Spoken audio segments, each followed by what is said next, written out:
Hey everybody, Max here. Happy New Year 2025. I am wrapping up my review of the second 60 Years of X-Men 3-pack that came out a couple of years ago, celebrating 60th anniversary of the Uncanny X-Men. We're going to be looking at Jubilee today. I have recently reviewed Storm and Forge, so be on the lookout for those videos. This figure is by far the worst and my least favorite out of all 6 figures, the 3-packs, and this is definitely the worst one of the bunch, and we'll dive into that. Why and what they could have done differently, or why they did what they did, I don't know. So here's the package. There's what she comes with. It's kind of funny. She comes with 2 fists and 2 gesturing hands, but this shows 3 gesturing hands and 1 fist, and then 2 power effects. She comes with 2 head sculpts and her 80s style glasses. So let's here's the standard fists, right? And let's get the package out of the way and dive into the figure.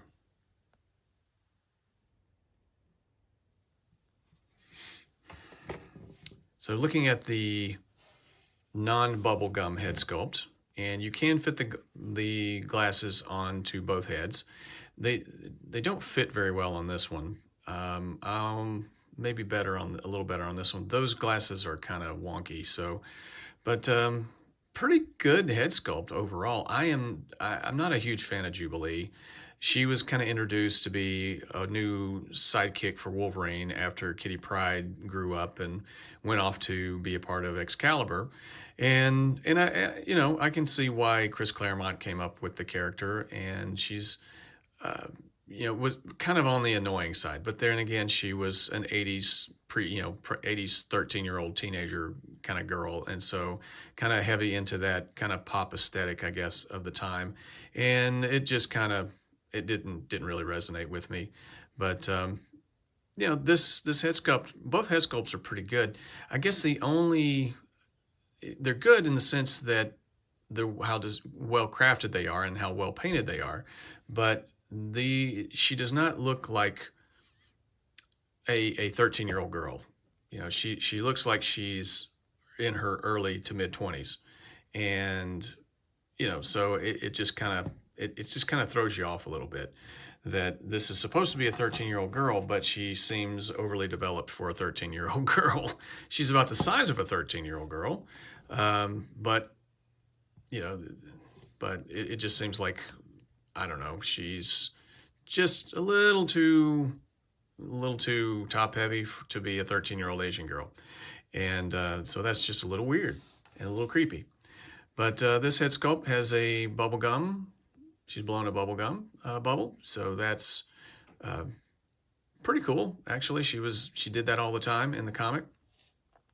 Hair is pretty much the same as the other one, and eyebrows are the same, eyes are the same. Everything's the same, just they added her blowing the bubble gum. So I'll probably keep her looking with this head sculpt because that was kind of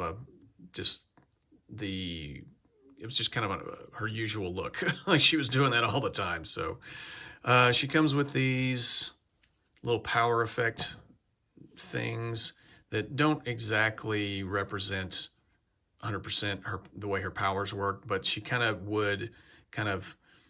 little plasmoids she'd kind of not shoot them, but she could generate them, and they kind of looked like they always were like floating in the air, but they would explode. And so they used this particular effect to represent that but they got the colors right, kind of a pinkish purple. But we've seen this before with like Scarlet Witch and probably a few others. And so they just like to, Hasbro likes to reuse their power effects, even if they're not exactly accurate. So the head sculpt's decent. They look a little older than the character is supposed to be. Articulation is, this kind of suffers from the same. This is better than the Psylocke and Storm neck joint, but it not by much. It still looks like her neck is broken. So she looks forward that far, disc hinge that back that far, but it just seems like the neck peg is just too long on these female figures. So looking straight on, looks okay, no big deal, but you start moving it around and you start to see this big gap in the back, and that just annoys me. And the collar floats around, so you're probably having to move this one around a lot. Now you could probably use a little super glue or something and you can glue these collars down, but just be aware of that when you're taking off the head, that might pop off. So this brings us to the part that I hate the most about this figure, and that is these single jointed elbows, these arms with no bicep. Now, these arms just look so bony, and it just kind of throws the scale off. She just looks emaciated, but the shoulders are big, and this has got to be the worst paint job of all the figures that I've reviewed in this wave. It's just they could have given you another pass. It's already scratched off. That's yellow plastic, but they painted over it, but it's already, just moving it around and it's going to scratch off. So I don't, I think they could have done a better job. Maybe a darker yellow plastic on the joint itself so they wouldn't have to paint it, or, I don't know, or at least just done a better job of making this paint around here sharper and tighter. It's just bad all over, and I'm probably going to have to fix it in some way or do away with it and just strip it off completely. And I don't know, but it bugs me. They just didn't put a lot of effort into this, at least in terms of the manufacturing, I guess. The manufacturer's probably just like, it's fine, let's just throw it in a box, and kids aren't going to see it because it's the plastic-free packaging era and they could get away with it. So, but these are terrible arms. About 90 degree, kind of what you see on Star Wars Black Series, which is part of the reason why I don't buy a lot of Star Wars Black Series, because their articulation is trash. And so it's just got that roughly 90 degree bend. The gloves are kind of nicely sculpted, and the hands, they rotate and they're hinged and they do their thing. And she has a diaphragm cut that is, I actually heated her up before this review to try to get this diaphragm to move, and it hardly goes forward even when it's after it's been immersed in boiling water. It goes back that far, so there's hardly any forward or back movement, but she rotates fairly well.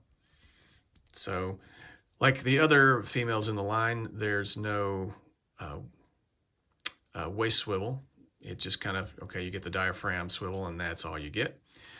And this kind of brings us to the next thing that I hate about this figure, which is the hip area. So she can get splits about that far, but you can probably see some distressing to the top of the hip. Definitely on this side, this white gash here, that's from trying to just move her legs up, because the hip area is so tight, it's so close that you can barely move her leg up. You can kind of rotate it around a little bit and get her leg to go out that way. That's about the only way you can get her to kick her leg up. And then of course you can rotate the leg at the thigh swivel, and it kind of looks a little better, but it's leaving these grooves, gashes, indentations on the plastic because it's rubbing against this bottom part of the hip section. So that is really poorly designed and very annoying. And actually, doing it this way actually causes the leg to dislocate. I actually, without even heating it up, the leg will pop out. See, watch, I'm doing it now. And, and this is, it's been a while since she was immersed in water. It's not hot anymore. So that's another reason why this is the weakest figure of the wave. But to complete still got a little water in there, but kicks back that far. Pretty good range of motion on pretty good joint, actually, knee joint, pinless. No boot swivel, but the legs are, I mean, pretty good. This is an interesting, I mean, it's a pretty big and round uh, ankle joint right there. And I got to say that they didn't give her grown woman feet. These are smaller feet. So I don't know if these have been used on another character before. I mean, we don't have Marvel, there's not a lot of child characters, and to my knowledge. And I mean, they haven't given us Power Pack yet, but that would be interesting. I read Power Pack when I was a kid. Technically, that was my first superhero team book. And it kind of matched my the demographics of my family. There was 4 of us, and we were about the same ages as the Power Kids. So hey, Hasbro, give me Power Pack. And but yeah, so this is Jubilee. Problems with the hips, problems with the arms, problems with the paint. It is what it is. You know, I bought it because I wanted to complete the line. Maybe I'll try and maybe there's a way to replace these arms or fix up the paint or something like that. But let me know what if you have this figure, did you do anything to improve it? Is there any way to improve it? Maybe Dremel out some material there to get you a little more range of motion. I don't know. I might try it, but let me know in the comments section. I hope you guys are taking some time off from the holidays, or maybe you're back at it, back to work. Everything's normal again. You know, got to live our lives. But I hope you enjoyed this video. Hope you're. Oh, got to do the warp factor. Yeah, I'm gonna give her a 5. Warp factor 5. Yeah, that's probably pushing it. I mean, I've seen. You know, I've had worse figures, and I've probably given them a better grade. But yeah, I think she's not the best, and she's not the worst. She's definitely the worst of the wave, but I'm going to give her a 5, and that's probably being generous. So but let me know what you think in the comments. Feel free to like, share, and subscribe. And let me know if you got this figure or not, or are you going to take advantage? Were you able to find it off of BBTS, get it for a good price? Now might be the good time if you want to complete that line. Otherwise, I will talk to you guys next time. Take care.